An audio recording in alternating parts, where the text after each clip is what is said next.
भारत के इतिहास में छत्रपति वीर शिवाजी, उनका एक अलग ही महत्वपूर्ण स्थान है। वो सामान्य परिवार के थे, कोई राज परिवार से नहीं थे। उनके पिता बीजापुर में दरबार में मनसबदार का उन्हें ओहदा मिला था, तो वो तो वहीं बीजापुर में ही रहते थे अधिकतर। लेकिन उनकी माँ जीजाबाई से उन्होंने शिक्षा पाई। जीजाबाई बड़ी विचारशील और संस्कृतिनिष्ठ महिला थी। वो भी जन्म डाले। शाहजी को, शिवाजी के पिता शाहजी को अक्सर युद्ध में रहना पड़ता था। तो जब जीजाबाई गर्भवती थी तो उनकी सुरक्षा की दृष्टि से उन्होंने अपने मित्र चुनार के अधिपति श्रीनिवास राव के संरक्षण में उन्हें भेज दिया था। श्रीनिवास राव ने अपने लिए शिवनेरी, एक दुर्ग उनका अजय, बहुत बड़ा दुर्ग था, अजय था, तो वहाँ उन्हें पहुँचा दिया और वहीं शिवाजी का जन्म हुआ। शिवनेरी दुर्ग की अधिष्ठात्री देवी शिवाई कहलाती थी।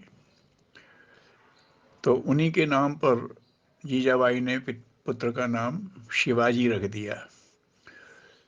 वो माता शिवाई का ही आशीर्वाद उन्हें मानती थी, नाम भी रखा और उन्हीं का आशीर्वाद मानती थी। और ये मानती थी कि शक्ति स्वरूपा माँ ने शिवाजी को किसी विशेष उद्देश्य के लिए पैदा किया है। और उनके अंदर उन्होंने संस्कृति निष्ठा और हिंदुत्व के प्रति बहुत गहरे संस्कार पैदा कर दिए।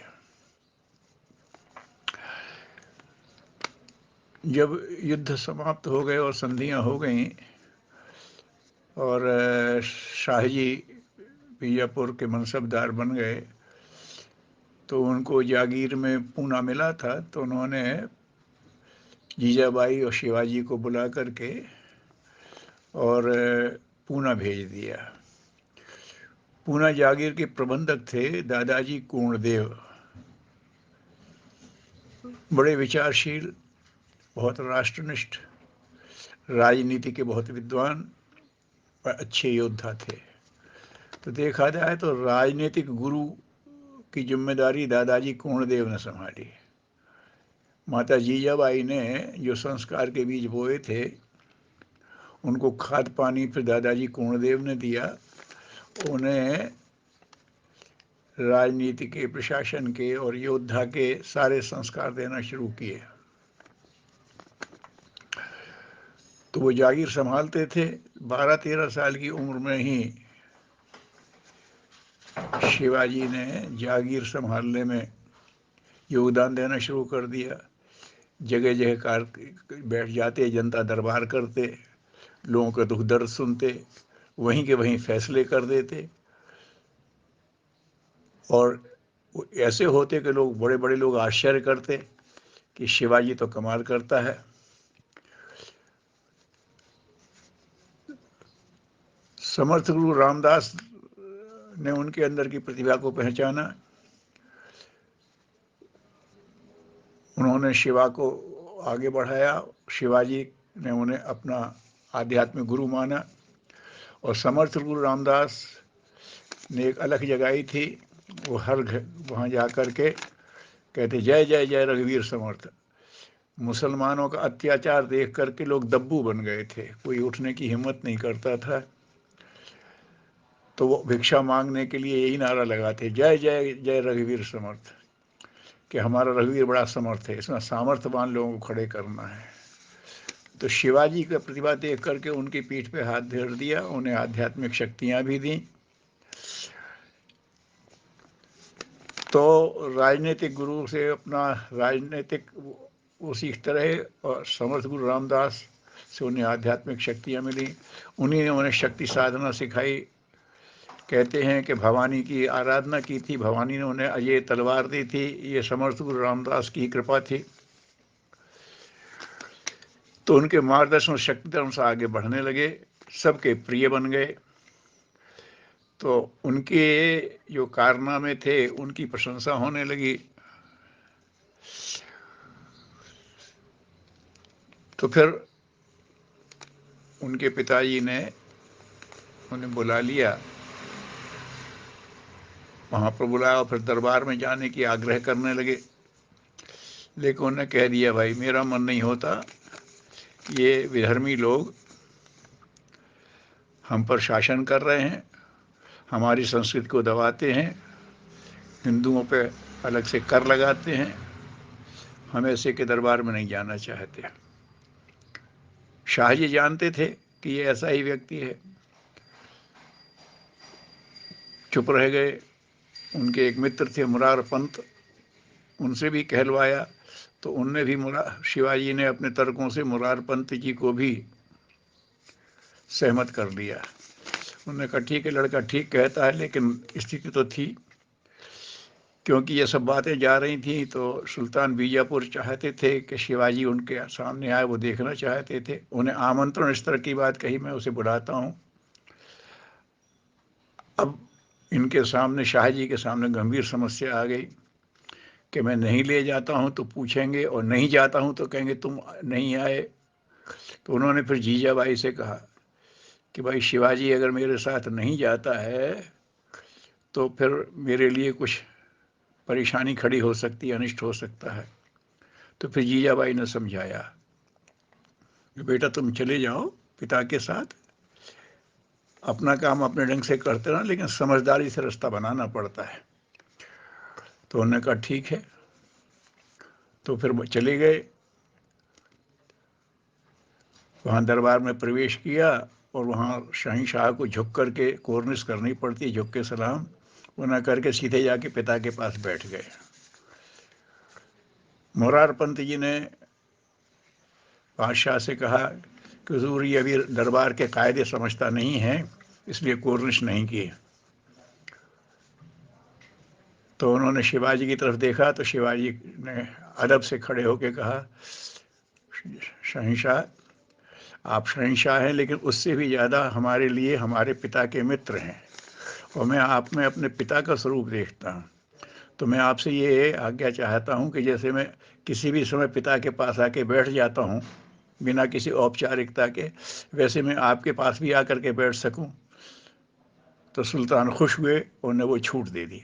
तो इस तरह से उन्होंने अपनी गरिमा भी रख ली और समझदारी के साथ रास्ता बना लिया, लेकिन अपना क्रम चालू रखा। युवाओं का संगठन बनाते चले गए, जगह जगह उनको शस्त्र विद्या भी सिखाई, और फिर ऐसे जगह जहाँ के शासक, चाहे वो हिंदू थे चाहे मुसलमान, वो अनीति करते थे, उन पर आक्रमण करके उन छोटी छोटी गढ़ी उनको हथिया लिया। तो शहंशाह ने कहा ये क्या हो रहा है? तो उन्होंने खबर भेज दी कि ये यहाँ व्यवस्था ठीक नहीं थी, तो मैंने यहाँ आकर के व्यवस्था संभाल ली है। तो चूंकि मनसबदार के बेटे थे, उनकी बात पे यकीन हो गया। लेकिन जब उन्हें आगे बढ़ाया और कई मुसलमान सूबेदार जो गड़बड़ करते थे उनको उनने जीत लिया, तब सुल्तान को लगा कि ये तो गड़बड़ कर रहा है। उन्होंने कहा नहीं, ये अपने उनसे शाहजी से कहा इस बच्चे को रोको, हम उसे इस तरह के गढ़ों का, ऐसे अपने किलों का मालिक नहीं मानते। तो शाहजी ने कहा कि मैं उसे समझा रहा हूँ, लेकिन वो तो मानता नहीं। और शिवाजी ने भी कहलवा दिया कि मनसबदार होंगे पिताजी, मैं तो नहीं हूं ना, मैं अपना काम अपने ढंग से कर रहा हूं, सुल्तान जो चाहे सो करें। तो सुल्तान आग बबूला हो गए। उन्होंने कोई आरोप लगा करके शाहजी को छल से गिरफ्तार कर लिया और एक कोठरी में बंद कर दिया, और घोषणा कर दी कि अमुक समय तक अगर शिवाजी अपने को समर्पण नहीं करता मेरे पास आके, तो इसके पिता को, शाहजी को मैं मरवा दूंगा। एक बार तो शिवाजी हिल गए, लेकिन फिर अपने सलाहकारों से सलाह की, पत्नी से सलाह की, समर्थ गुरु रामदास ने आशीर्वाद दिया और उन्होंने शाहजहां को संधि पत्र लिख दिया कि आप दिल्ली के सुल्तान हैं और मैं आपसे संधि करता हूं और मैं आपकी सल्तनत में कभी कोई दखल नहीं दूंगा। शिवाजी की बहादुरी के किस्से वहां पहुंच ही रहे थे, तो ये शाहजहां को अच्छा लगा कि एक ऐसा व्यक्ति वहां कर रहा है, तो हमें वहां दक्षिण में जा करके अपना वक्त नहीं लगाना पड़ेगा, यही व्यवस्था बनाएंगे। तो उन्होंने स्वीकार कर लिया। उनके स्वीकार कर लेने पर आदिल शाह को फिर उनके पिताजी शाहजी को छोड़ना पड़ा। इस तरह से उन्हें अपने मुक्त करवा लिया। लेकिन शिवाजी की तरफ वो कहते थे किसी तरह से काबू कर लूं, और लोग नहीं जाते तो उन्हें अफजल खां को भेजा, शाइस्ता खां को भेजा। ये कहानियां लोगों को पता है कि अफजल खां को किस तरह से उन्होंने फतेह कर लिया। शाइस्ता खां पूना में जेवर डेरा जमा दिया था। अफजल खां अपने साथ 40,000 सेना लेके गया था। शाइस्ता खां अपने साथ 80,000 सेना लेके गया था। और पूना में जहाँ इनकी जागीर थी वहाँ जाकर के पीली कोठी में खुद रहता था और पूरा सैनिक प्रशासन का अड्डा बना दिया था पूना को। शिवाजी ने दूसरी चाल चली। उन्होंने एक बारात निकालने की स्वीकृति मांगी और बारातियों में सब मराठा वीर थे, और जैसे ही उसके सामने से निकले पीली कोठी के सामने, तो सब अपने रूप में आए, हथियार निकाले जो डोलियों में रखे हुए थे और एकदम झपटे। जब तक शाइस्ता खां चेते तब तक शिवाजी उसके दरवाजे पर पहुंच गए। शिवाजी का भयानक रूप देख करके वो एक खिड़की में से हाथ रख के उस तरफ कूद गया। शिवाजी की तलवार पड़ी तो उसकी उंगलियां कट गई और वो भागा। तो उसके बाद फिर उसने कहीं उधर को आने की हिम्मत नहीं की। तो बीजापुर वाले भी डर गए थे और शाहजहां से संधि थी। यहाँ इन्होंने अपना मराठा राज्य की स्थापना शुरू कर दी और धीरे धीरे अपना छत्रपति का पद पा लिया। ये छत्रसाल बुंदेला जिन्होंने बुंदेलखंड को स्वतंत्र कराया था, वो उन्हें अपना शिवाजी को अपना राजनीतिक गुरु मानते थे। उनके पास गए थे और गुरुला युद्ध और अपनी विभिन्न रणनीतियाँ, कैसे कैसे अपने गुप्तचर विभाग को खड़ा किया जाता है, कैसे समझदारी के साथ युद्ध लड़े जाते हैं, वो सीखा और वो भी वहाँ उन्हीं के आशीर्वाद से सफल हुए। तो इस तरह से उन्होंने धीरे धीरे राज्य का विस्तार किया और उन्होंने हिंदू राज्य की स्थापना ये कह के की कि भारतीय संस्कृति को आगे बढ़ाने के लिए, चूंकि शासक वर्ग हिंदुओं को दबाता है, तो अगर हिंदू राज्य की स्थापना नहीं होगी तो इनका मनोबल टूटता जाएगा। तो उन्होंने हिंदू पातशाही इसकी वकी, और फिर धीरे धीरे उन्होंने इतना बड़ा कर लिया, छत्रपति हो गए।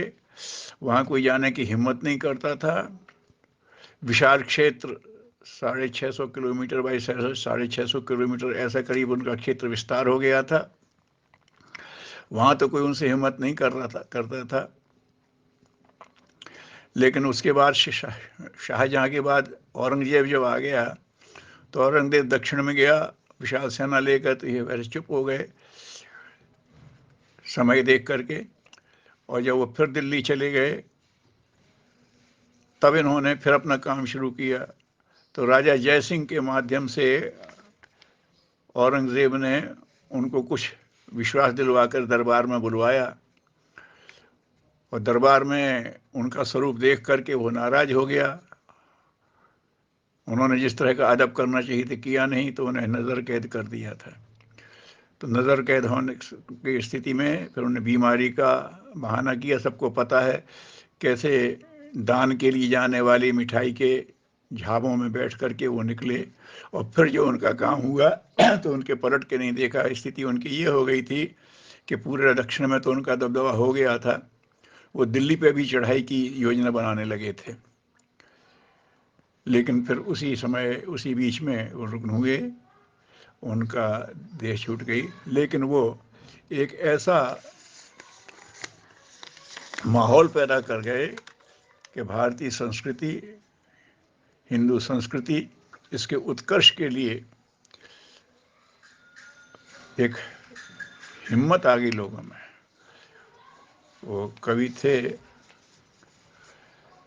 उन्होंने लिखा था, राखी हिंदुवानी हिंदुगन को तिलक राखो, स्मृत पुराण राखे वेद विदसनी में। तो उन्होंने कहा कि ये हिंदुवानी की रक्षा की उन्होंने। तो ऐसे शिवाजी महाराज अपने अनोखे कीर्तिमान बना करके गए। वो जितने वीर थे उतने ही चरित्रनिष्ठ भी थे। वो भी कहानी लोगों को पता होगी कि कैसे एक अनिंद सुंदरी उसके पिता को जीतने के बाद उसको भेंट कर दिया शिवाजी को। तो उन्होंने उसे माँ के भाव से देखा, कहा अगर ऐसी सुंदर मेरी माँ होती तो मैं भी सुंदर होता, और बड़े अदब के साथ उसे उसके पति के पास पहुंचा दिया। तो ऐसे हमारे शिवाजी महाराज जितने चरित्रनिष्ठ थे, जितने वीर थे, जितने कूटनीतिज्ञ थे, और उतने ही सरल हृदय और सही लोगों का समर्थन करने वाले, परित्राणाय साधूनाम विनाशाय च दुष्कृताम, इसी आधार पर वो चलते रहे। आज के समय में भारतीय संस्कृति के प्रति लोगों का दुनिया में आकर्षण बढ़ रहा है। अब युद्ध करने की किसी को ज़रूरत नहीं है, लेकिन भारतीय संस्कृति के प्रति जो हीनता के भाव लोगों के अंदर हैं, उनको हटा करके गौरव के भाव बिठा ले जाएं। हम लोग आचरण करेंगे तो दुनिया अनुकरण करेगी, क्योंकि बढ़ती हुई टेक्नोलॉजी ने, विज्ञान ने विश्व को समीप ला दिया है। और सबको लग रहा है कि भारतीय संस्कृति को अपनाया जाए तो ही विश्व शांति, वसुधैव कुटुंबकम के आदर्श संभव हो सकते हैं। तो अब जरूरत यह है कि शिवाजी महाराज से प्रेरणा लेकर के वो आस्था गहरी की जाए, भारतीयता के साथ गौरव के साथ अपने को कहा जाए हम भारतीय हैं, और हम सबसे पुरानी श्रेष्ठतम संस्कृति हमारे धरोहर में है, और विश्व संस्कृति है, सबके लिए है। हम वसुधैव कुटुंबकम के लिए एक नेता की भूमिका निभा सकते हैं। ऐसी तैयारी नौजवानों के अंदर की जाए तो ये शिवाजी महाराज के लिए बहुत अच्छी श्रद्धांजलि होगी। ओम शांति।